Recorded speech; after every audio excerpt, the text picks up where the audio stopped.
रुपाली चाकणकरांना आमदारकीचे डोहाळे लागलेले आहेत असं म्हटलंय रोहिणी खडसे यांनी। चाकणकरांनी आधी नगरसेवक होऊन दाखवावं असा टोला देखील रोहिणी खडसे यांनी लगावलेला आहे।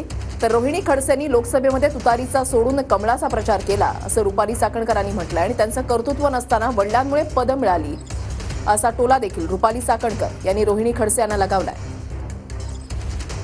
आदरणीय सुप्रियाताई सुळे ह्या आमच्या सगळ्यांचे प्रश्न मांडण्यासाठी त्या समर्थ आहेत, त्या नेत्या आहेत आमच्या, त्यांच्या बाबतीमध्ये निर्णय त्या मुख्यमंत्री होण्यासाठी इच्छुक आहेत का काय हे सगळं आम्ही महाविकास आघाडीचे नेते म्हणून आम्ही आमचा विषय।